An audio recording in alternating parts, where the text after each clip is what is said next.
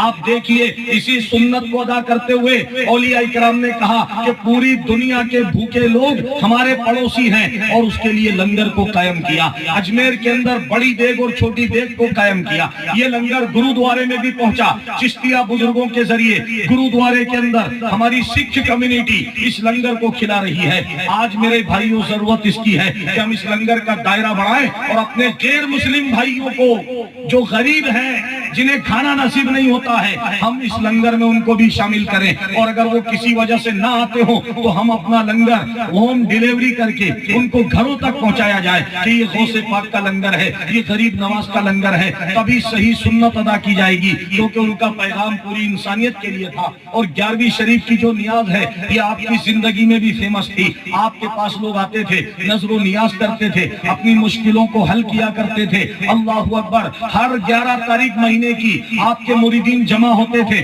اللہ کا ذکر ہوتا، رسول پاک کا ذکر ہوتا تھا۔ لیکن آپ ایک بار کیا ہوا کہ 90 سال کی عمر میں 562 ہجری میں آپ نے انتقال فرمایا۔ آپ کے انتقال کا وقت قریب تھا اور ان قریب آپ دنیا سے رخصت ہونے والے تھے، ظاہری پردہ فرمانے والے تھے۔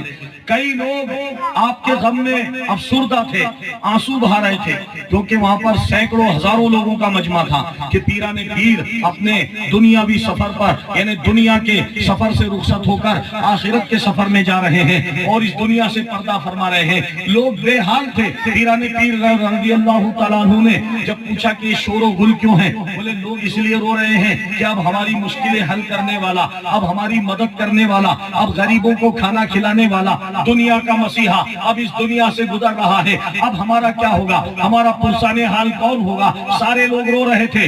پیران پیر رضی اللہ تعالیٰ عنہ نے جب یہ شور دیکھا، آپ بستر سے تشریف فرماؤ، بستر سے اٹھے اور لوگوں کے پاس جا کر کے آپ نے فرمایا کہ اے میرے مریدوں چاہنے والوں، تمہیں غمگین ہونے کی ضرورت نہیں ہے۔ ابھی تک تم یہاں پر آتے تھے، 11ویں کرتے تھے اور میں تمہاری مشکلیں تم مجھ سے بیان کرتے، میں ان کا حل پیش کرتا تھا، لیکن اب میرے وصال کے بعد تمہیں یہاں آنے کی ضرورت نہیں۔ دنیا کے کسی بھی کونے میں اگر تم 11ویں کی نیاز پلاؤ گے تو میری روح وہاں پر آئے گی اور تمہاری مشکلوں کو آسان کر دے گی، تمہاری مرادوں کو پورا کر دے گی، تمہاری مشکلوں کو آسان کر دے گی۔ میں روح وہاں پر تشریف لائے گی۔ اللہ اکبر، بے شمار آپ کی کراماتیں بیان کی جاتی ہے، ہم اور آپ کیا ہیں، لیکن ایک ولی کی سب سے بڑی کرامت ہوتی ہے اس کا اخلاق۔ کیا ہوتی ہے؟ اخلاق۔ غریب نواز کا یہ اخلاق تھا کہ غیر مسلم کسان دلی سے شکایت لے کر آپ کی بارگاہ میں آیا، اس کی زمین کو حکومت نے قبضہ کر لیا۔ آج تو کسان پھانسی لگا رہے ہیں، آتم ہتیا کر رہے ہیں۔ آج کسانوں کے نام پر نیتا بننے والے، کسانوں کے نام پر ایم پی اور ایم ایل اے بننے والے، سی ایم اور پی ایم بننے والے کسانوں کے ساتھ کوئی انصاف نہیں کر رہے ہیں۔ آج سے تقریباً 750-800 سال پہلے ایک کسان کی زمین جب دلی کے بادشاہ نے اپنے انڈر میں لے لی، اس کسان نے دیکھا کہ بادشاہ کے سامنے میری کیا اوقات کہ میں اپنی بات رکھ سکوں۔ اسے معلوم تھا کہ اجمیر کے اندر خواجہ معین الدین چشتی ہیں جن کی بات بادشاہ ضرور مانتا ہے۔ وہ غریب کسان دلی سے اجمیر کا سفر کر کے گیا اور اجمیر شریف کے اندر غریب نواز کی بارگاہ میں حاضری دی، کہا حضور ہمارے اندر داتا آپ ہیں، ہماری زمین کو حکومت نے کور کر لیا ہے، آپ آ کر تھوڑی سفارش کر دیں، میرے گھر والے بھوکے مر جائیں گے۔ آپ غریب نواز کا اخلاق دیکھیے، ایک غیر مسلم کسان آیا تھا آپ کے پاس، آپ چاہتے تو قاصد بھیج سکتے تھے، آپ خط بھیج سکتے تھے، آپ نے وعدہ کر لیا میں ضرور آؤں گا اور تمہاری سفارش کروں گا، میں تمہاری مشکل کو آسان کروں گا۔ اس وقت غریب نواز کی عمر کتنی تھی؟ 80 سال۔ کتنی عمر تھی؟ 80 سال کے بزرگ اجمیر سے سفر کرتے ہیں۔ مریدوں نے کہا حضور آپ کیوں سفر کر رہے ہیں، ہم جا کر آپ کی بات بادشاہ سے کرا دیتے ہیں، آپ کسی قاصد کو بھیجیے۔ کہا نہیں، وہ شخص خود کسان میرے پاس آیا ہے، میں خود جا کر کے اس کی سفارش کروں گا۔ چنانچہ آپ نے اجمیر سے دلی کا سفر کیا۔ اس دور میں سفر ٹرین سے یا ہوائی جہاز سے یا موٹر گاڑی سے نہیں بلکہ پیدل سفر ہوتا تھا، گھوڑے کی پشت پر سفر ہوتا تھا، اونٹ پر سفر ہوتا تھا، یہ چیزیں تھی۔ آپ کئی دنوں کا سفر کر کے جب دلی گئے، ادھر بادشاہ سلطان شمس الدین التمش کو معلوم ہوا کہ خواجہ معین الدین چشتی کسی کسان کی فریاد لے کر کے یہاں پر آ رہے ہیں۔ اللہ اکبر، وہ سلطان شمس الدین التمش جس نے قطب مینار بنایا ہے، جس کا مزار مہرولی کے اندر قطب مینار پریسر میں آج بھی اس کا مزار بنا ہوا ہے، وہ خواجہ قطب کا مرید تھا۔ جب اس نے دیکھا کہ غریب نواز خود آئے ہیں تو وہ اپنی ساری سلطنت کو غریب نواز کی خدمت میں لگانے کا اعلان کر دیا کہ خواجہ معین الدین چشتی آئے ہیں، سب کے سب خادم کی طرح حاضر ہو جاؤ۔ ادھر دلی میں غریب نواز آئے، لوگوں کا ایک ہجوم آپ کے سامنے لگ گیا۔ بادشاہ خود وہاں پر آیا اور ننگے پیر غریب نواز کی بارگاہ میں آیا، آپ کے ہاتھوں کو بوسا دیا، آپ کے قدموں کو بوسا دیا اور کہا اے خواجہ معین الدین چشتی میرے آقا، آپ نے کیوں تکلیف کی، آپ تو وہاں سے خط لکھ دیتے، ارے اس کسان کی زمین کیا ہے، پورے ہندوستان کی زمین بھی میں اس کسان کی نام کر دوں، آپ نے کیوں تکلیف کی۔ لیکن غریب نواز نے کہا کہ ہمارا انصاف سب کے لیے برابر ہے، ایک غیر مسلم کسان میرے پاس آیا، اس کی دل جوئی کے لیے کہیں اسے دل میں دھکا نہ لگ جائے، اس لیے میں خود اس کی سفارش کرنے کے لیے آیا ہوں، تم اس کی زمینوں کو اپنے حاکموں سے، اپنے عالموں، اپنے عاملوں سے اس کی زمین اس کو واپس کروا دو تاکہ اس کے گھر بار کا یہ پرورش کر سکے۔ چنانچہ میرے بھائیوں بتانا یہ مقصد ہے کہ یہ اخلاق تھا، اور اسی لیے آج ہم بزرگان دین کے لنگر کو تو ہم نے یاد رکھا۔ 11ویں شریف کا ایک ہوتا ہے جسمانی لنگر اور ایک ہوتا ہے روحانی لنگر۔ روحانی لنگر کی آج ضرورت ہے، اپنی بات کے آخری پڑاؤ پر ہوں میں، آج روحانی لنگر کی ضرورت ہے۔ جسمانی لنگر اگر یہ کھانا ہے تو روحانی لنگر ان بزرگوں کا پیغام ہے، ان کا اخلاق ہے، ہم اس حسن اخلاق کو اپنائیں۔ آج ہمارے پاس ہمارے اخلاق نہیں ہیں۔ اللہ کے رسول فرماتے ہیں، صحابہ اکرام نے پوچھا یا رسول اللہ صلی اللہ علیہ وسلم، ایک شخص آیا آپ کی بارگاہ میں، کہا یا رسول اللہ میرے سلوک کا، میری محبت کا، میری عنایت کا سب سے پہلا حقدار کون ہے؟ تو ارشاد فرمایا تیری محبت کا سب سے پہلا حقدار تیری ماں ہے، تیری ماں ہے، تیرے والدین ہیں۔ اور بیوی کے تعلق سے فرمایا کہ تم میں بہترین انسان وہ ہے جو اپنی بیوی کے ساتھ اچھا ہو۔ یہ اخلاق ہمارے گھر کے ہیں۔ آپ اندازہ فرمائیں، اللہ کے رسول سے جب پوچھا گیا یا رسول اللہ کون سا عمل سب سے زیادہ لوگوں کو جنت میں لے جائے گا، کون سا عمل؟ تو میرے بھائیوں، نماز پڑھنے والوں، روزہ رکھنے والوں، حج کرنے والوں، عمرہ کرنے والوں، اللہ کے رسول نے فرمایا کہ میں بتا دوں وہ کون سا عمل ہے جو سب سے زیادہ جنت میں لے جائے گا؟ فرمایا وہ عمل حسن اخلاق ہے، اچھا ویوہار ہے، گڈ بیہیویئر ہے، جو سب سے زیادہ لوگوں کو جنت میں لے جائے گا۔ آج ہم نے نمازوں کو جنت میں، بے شک نمازی جنت میں جائے گا، بے شک روزہ رکھنے والا جنت میں جائے گا، لیکن سب سے زیادہ لوگ اس وقت کس عمل کے ذریعے جنت میں جائیں گے؟ وہ عمل حسن اخلاق ہے۔ اگر ہم اس کو اپنا لیں تو ایک انسان اخلاق درست ہوتا ہے تو ولی بن جاتا ہے۔ جب تک اس کا اخلاق اللہ سے اور اللہ کی مخلوق سے خوشگوار نہیں ہوتا وہ ولی نہیں بنتا ہے۔ اگر اللہ سے کٹ گیا تو ولایت سے گر جائے گا، اور اللہ کی مخلوق سے کٹ گیا تو ولایت سے گر جائے گا۔ غریب نواز سرکار نے یہ بتایا ہندوستان میں کہ جتنا ان کا تعلق خدا سے تھا اس سے کہیں زیادہ ہندوستان کے غریبوں سے ہے، ہندوستان میں لوگوں سے ہے، اور دنیا کے اس پوری مخلوق کے ساتھ ہے۔ وہی اخلاق ہم اپنائیں میرے بھائیوں۔ آج ضرورت اس کی ہے کہ اگر اس اخلاق کا نمونہ ہم پیش کر دیں۔ اللہ کے رسول نے ابھی میلاد النبی کا مہینہ، اس کے پہلے والا مہینہ گیا، اس کے بعد پیران پیر روشن ضمیر کا مہینہ آیا، 2 مہینے کے بعد رجب شریف کا مہینہ آئے گا۔ سب سے زیادہ ضروری ہے کہ ہم اپنے اخلاق کو درست کر لیں۔ دیکھیے آپ، جو کام بڑی بڑی جنگیں نہیں کر سکتی ہیں، جو کام بڑے بڑی تقریریں نہیں کر سکتی ہیں، بڑی بڑی کتابیں جن کام کو نہیں کرتی ہیں، بڑے بڑے اجتماع جن کام کو نہیں کرتے ہیں، وہ کام ایک اخلاق کے ذریعے ہو جاتا ہے۔ کہہ دو سبحان اللہ۔ ثمامہ بن اسال واقعہ موجود ہے حدیث پاک میں۔ اللہ کے رسول کے زمانے میں ایک قبیلے کا دبنگ لیڈر تھا جس کا نام تھا ثمامہ بن اسال۔ یہ اسلام کو بڑا نقصان پہنچانے والا تھا۔ دیکھیے، ایک ہمارے ماں باپ سے ہمارے اخلاق کیا، ہمارے دوستوں سے کیا ہیں، لیکن دشمنوں سے نبی کا اخلاق کیسا ہوتا ہے، یہ دشمنوں کے بارے میں فرمایا کہ ثمامہ بن اسال ایک قبیلے کے لیڈر تھے، بہت ساری اسلام کو نقصان پہنچایا، صحابہ اکرام کے قاتل تھے، لیکن ایک بڑے قبیلے کے سردار تھے۔ اللہ کے نبی نے جب کچھ صحابہ کو اس طرف بھیجا تو اس صحابہ کی جماعت نے ثمامہ بن اسال کو گرفتار کر کے لے آئے، اور گرفتار کرنے کے بعد مسجد نبی میں آ کر ستون سے باندھ دیا، مسجد نبی کے کھمبے سے باندھ دیا، اور اللہ کے رسول کو پیغام دیا کہ ایک قیدی کو لائے ہیں۔ جیسے ہی اللہ کے رسول مسجد میں آئے تو ثمامہ بن اسال کو، آپ کی توجہ چاہتا ہوں صاحب، پیچھے سے لے کر آگے تک ایک بار کہہ دیں سبحان اللہ، اور میری بات کو توجہ سے سنیں۔ ثمامہ بن اسال اپنے قبیلے کے دبنگ لیڈر، اپنے قبیلے کے سورما کو، جو اسلام کے دشمن تھے، صحابہ اکرام کے قاتل تھے، جب صحابہ نے گرفتار کر کے مسجد کے اندر باندھ دیا ستون سے، اللہ کے نبی کو خبر کی، یا رسول اللہ ایک قیدی کو لے کے آئے۔ اللہ کے رسول نے دیکھا کہ یہ تو ثمامہ بن اسال ہیں، اسلام کے سب سے بڑے دشمن اور اسلام کو بہت نقصان پہنچانے والے، لیکن اپنے قبیلے کے بہت بڑے لیڈر ہیں، مال و دولت میں کوئی ان کا ثانی نہیں ہے، بڑے بڑے کھجوروں کے ان کے باغ ہیں۔ اللہ اکبر۔ جب ثمامہ بن اسال نے اللہ کے نبی کو دیکھا تو کہا، محمد صلی اللہ علیہ وسلم، اگر آپ مجھے قتل کر دیں تو قتل کرنے کا حق ہے، میں آپ سے رحم کی بھیک نہیں مانگوں گا۔ اللہ اکبر۔ ایک ایسا دشمن جو نبی کی قید میں آنے کے بعد بھی اپنے تیور نہیں بدل رہا ہے، اور نبی اکرم صلی اللہ علیہ وسلم کو مسجد نبی کے اندر اس طرح بات کر رہا ہے، اللہ کے نبی نے ان کو کچھ نہیں کہا۔ آپ گھر چلے گئے، اور گھر جانے کے بعد اپنی ازواج مطہرات سے کہا کہ ثمامہ بن اسال کے لیے کھانا تیار کرو۔ چنانچہ اچھا کھانا تیار کیا گیا اہتمام کے ساتھ، اور وہ کھانا ان کو پیش کیا گیا۔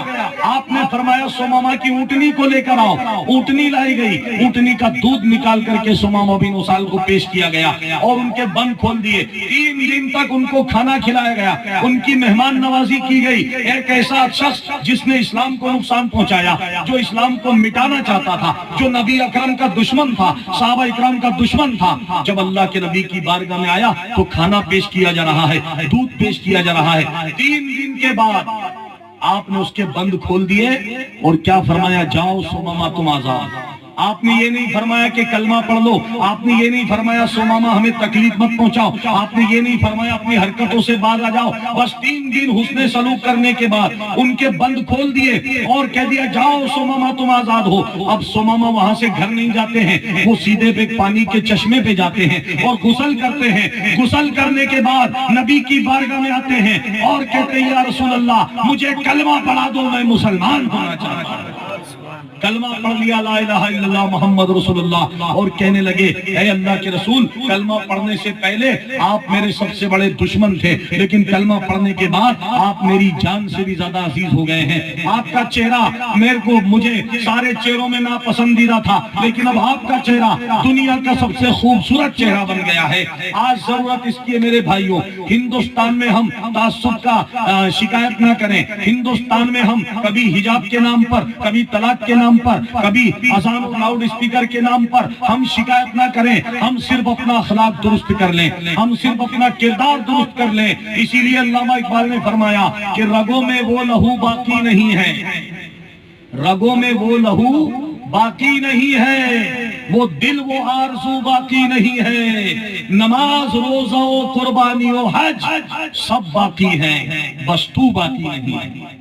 سب باقی ہیں، تو باقی نہیں ہے۔ تو کس طرح باقی ہوگا؟ تیرا کردار تجھے باقی رکھے گا، تیرا اخلاق تجھے باقی رکھے گا۔ میں بس آخری بات کہہ کر کے اپنی بات کو ختم کرنا چاہوں گا کہ آپ دیکھیے حضرت حافظ ملت کا کیا کردار ہوا کرتا تھا۔ حافظ ملت علیہ الرحمہ جنہوں نے جامعہ اشرفیہ کو تعمیر کیا ہے، حضور حافظ ملت جب دیش میں تقسیم کا معاملہ ہوا تھا، ہندوستان پاکستان کی تقسیم، وہ تقسیم کے وقت میں پورے ہندوستان میں زہر پھیل گیا، آدھے ادھر آدھے ادھر، اور ایک نفرت کی آندھی چل رہی تھی۔ اس دور کے اندر حافظ ملت کے شہر سے کچھ دور ایک گاؤں تھا، وہاں پر کچھ مسلمان رہا کرتے تھے، اور کچھ مسلمان تھوڑے تھے، ہندو آبادی بہت زیادہ تھا۔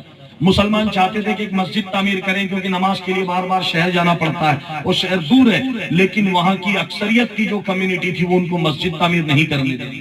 کہ آپ اپنی زمین پہ مسجد نہیں بنا سکو گے، ہم نہیں بنانے دیں گے۔ گاؤں کا پردھان جو تھا وہ اڑ گیا، سارے مسلمانوں کی تعداد کم تھی، انہوں نے کہا کیا کیا جائے، کیا ویواد کیا جائے، کیا جھگڑا کیا جائے۔ انہوں نے کہا نہیں، ایک مولانا صاحب ہیں حضور حافظ ملت، جن کا بہت مقام ہے، جن کا احترام ہے۔ سارے مسلمانوں نے مل کے پلان بنایا کہ اس مولانا صاحب کو یہاں دعوت دی جائے اور ان کو یہاں آنے کے لیے کہا جائے۔ چنانچہ ہوا یہی کہ حضور حافظ ملت کے پاس گاؤں کے کچھ لوگ گئے اور کہا حضور ہمارے گاؤں میں ایسا معاملہ آ گیا ہے، ہم مسجد بنانا چاہ رہے ہیں، لیکن وہاں کے جو گاؤں پردھان ہیں اور جو بہو سنکھیک آبادی ہے وہ ہمیں مسجد نہیں بنانے دے رہی ہے، آپ چلیے تھوڑا سا گاؤں والوں کو سمجھا دیجئے گا، آپ ان سے بات کر لیجئے گا۔ اس وقت مولانا لوگوں کا اور عالموں کا بڑا اثر تھا، لوگ ان کی بات مانا کرتے تھے۔ آپ نے کہا ٹھیک ہے آپ چلے جاؤ، میں کسی وقت آپ کے گاؤں میں آؤں گا اور گاؤں کے پردھان سے بات کروں گا۔ میں یہ بتانا چاہتا ہوں اخلاق کیا ہوتا ہے۔ وہ لوگ چلے گئے، اس گاؤں سے سٹی کی طرف یعنی مبارک پور میں ایک ہی بس جایا کرتی تھی اور ایک ہی بس واپس آتی تھی۔ آپ شہر سے گاؤں میں جانے کے لیے ایک دن بس میں سوار ہوئے، جیسے آپ بس میں بیٹھے، آپ کی عمر 80 سال کی تھی، لکڑی ٹیک کر چل رہے تھے، بس میں دھیرے دھیرے سواری بیٹھتی گئی، لوگ اسٹینڈنگ میں آ گئے، اب بس چلنا شروع ہوئی۔ جیسے ہی بس چلنا شروع ہوئی اس میں ایک لڑکی بھی بیٹھی ہوئی تھی، ایک غیر مسلم لڑکی جس کی گود میں چھوٹا بچہ تھا۔ بس چلنے لگی، وہ بھی کھڑی ہو گئی، لیکن بس کے جھکولے سے کبھی وہ ادھر گرتی کبھی وہ ادھر ہلتی، ہو سکتا اس کا بچہ بھی گر سکتا تھا۔ مولانا صاحب 80 سال کی عمر میں کوبڑی لے کر کے کھڑے ہو گئے اور کہا بیٹی تم بیٹھ جاؤ۔ اس نے کہا نہیں چاچا جان آپ بیٹھیے، آپ کی عمر بہت زیادہ، آپ تو سہارے سے کھڑے ہیں، آپ کیسے کھڑے ہوں گے، میں تو کھڑی ہو سکتی ہوں، مجھے تو عادت ہے۔ کہا نہیں بیٹی تم بیٹھ جاؤ۔ جب بیٹی لفظ سے پکارا تو وہ لڑکی بیٹھ گئی۔ اب جیسی وہ لڑکی بیٹھی، گاؤں بس میں گئی، سارے لوگ اتر کے جانے لگے اپنی اپنی منزل پر۔ مولانا صاحب بھی جا رہے تھے، لیکن اس لڑکی نے کہا کہ مولانا صاحب آپ کہاں جا رہے ہیں، آپ کو میں جانے نہیں دوں گی، پہلے آپ میرے گھر چلیے، میرے گھر پر چائے پیجیے گا، ناشتہ کریے گا، اس کے بعد جہاں چاہے آپ جا سکتے ہیں۔ مولانا صاحب نے کہا نہیں بیٹا مجھے کام ہے، لیکن وہ لڑکی نہیں مانی، ضد کر کے وہ اس کو ان کو گھر پر لے آئی۔ گھر پہ ایک آنگن میں کھاٹ رکھ کر کے ان کو بٹھا دیا اور وہ جا کر ساری بات اپنے باپ کو بتائی۔ اتفاق سے وہ گاؤں کے پردھان کی لڑکی تھی۔ اللہ اکبر! جب لڑکی نے اپنے باپ کو بتایا کہ میں بس میں آ رہی تھی، میری گود میں بچہ تھا، کوئی مجھے جگہ نہیں دے رہا تھا، جو آپ کو سلام کرتے ہیں، جو آپ کے نام پر جو میرے کاکا لگتے ہیں، بابا لگتے ہیں، کسی نے جگہ نہیں دی، لیکن یہ 80 سال کا بزرگ آدمی لکڑی ٹیک کر کھڑا ہو گیا اور مجھے بیٹی بھی کہا۔ اللہ اکبر! گاؤں کا پردھان بھی سن کر بڑا متاثر ہوا، وہ گھر کے باہر آیا، مولانا صاحب سے سلام دعا کی، کہا کہ مولانا صاحب آپ کیسے تشریف لائے؟ مولانا صاحب نے کہا کہا کہ اس گاؤں میں مسلمان لوگ مسجد بنانا چاہ رہے ہیں لیکن وہاں کا پردھان بنانے نہیں دے رہا ہے، تو میں اس سے بات کرنے کے لیے آیا ہوں، اس کو سمجھانے کے لیے آیا ہوں۔ اللہ اکبر! یہ بات سنی، گاؤں کے پردھان کی آنکھوں میں آنسو آ گئے۔ اس نے کہا مولانا صاحب آپ بھوجن کریے اور واپس اپنے گھر چلے جائیے، میں خود کھڑا ہو کر مسجد کی تعمیر کرواؤں گا، مسجد کو تعمیر کرواؤں گا۔ میرے بھائیوں ابھی وہ مسلمانوں سے ملے نہیں تھے۔ اسے کہتے ہیں حسن اخلاق۔ بڑے بڑے دنگے بھی جس کام کو نہیں کر سکتے ایک اخلاق کر سکتا ہے۔ تو میرے بھائیوں آج ہندوستان میں چاہے کتنی آندھیاں چل رہی ہو، نفرت کی آندھی چل رہی ہو، چاہے ٹارگٹ بنایا جا رہا ہو، چاہے اسلامو فوبیا سر اٹھا رہا ہو، لیکن ہم نبی کے ایک چیز کو اپنا لیں جسے حسن اخلاق کہا جاتا ہے، پیغمبروں کے اور اولیاء اکرام کے ایک بات کو اپنا لیں جسے اخلاق کہا جاتا ہے، تو آج بھی نظر غریب نواز سے 90 لاکھ لوگ کلمہ پڑھ سکتے ہیں اور مسلمان ہو سکتے ہیں، لیکن ہمارا کردار کھو گیا، ہمارا اخلاق کھو گیا۔ ہم نمازی تو بن گئے، ہم حاجی بن گئے، ہم کروڑ پتی بن گئے، ہم زمیندار بن گئے، لیکن ایک اخلاق مند انسان نہیں بن سکے، ہمارا کردار اچھا نہیں ہو سکا۔ اسی لیے اللہ تعالیٰ سے دعا ہے مولا کریم تمام مسلمانوں کو حسن اخلاق کو قائم رکھنے کی توفیق عطا فرمائے، اور جتنے لوگ بھی اس محفل میلاد مبارکہ میں حاضر ہیں ان تمام لوگوں کو اللہ تعالیٰ یہ توفیق عطا فرمائے کہ غریب نواز ہو یا غوث اعظم ہو، ان اولیاء اکرام کے کردار پر ہمیں عمل کرنے کی توفیق عطا فرمائے، ان کے سنسکار پر، ان کے صداچار پر ہمیں عمل کرنے کی توفیق عطا فرمائے۔ یہ حسن اخلاق کا پہلو ہے کہ اس حسن اخلاق سے بڑی بڑی جنگیں جیتی جا سکتی ہے، اسی حسن اخلاق سے ہندوستان میں اسلام پھیلا ہے، اور اسی حسن اخلاق سے حضرت پیران پیر روشن ضمیر نے سینکڑوں لوگوں کو کلمہ پڑھایا ہے اور کئی لوگوں کو تائب کیا۔ درود پاک پڑھے، اللہم صلی علی سیدنا مولانا محمد وعلی وسلم، صلاۃ و سلام علیک یا رسول اللہ صلی اللہ تعالی علیہ وسلم۔ منقبت کے 2-3 شعر آپ کے سامنے بیان کروں گا، اس کے بعد حضرت علامہ مولانا شان عالم صاحب قبلہ آپ کے سامنے خطاب کریں گے، تڑپ کر کہیں سبحان اللہ۔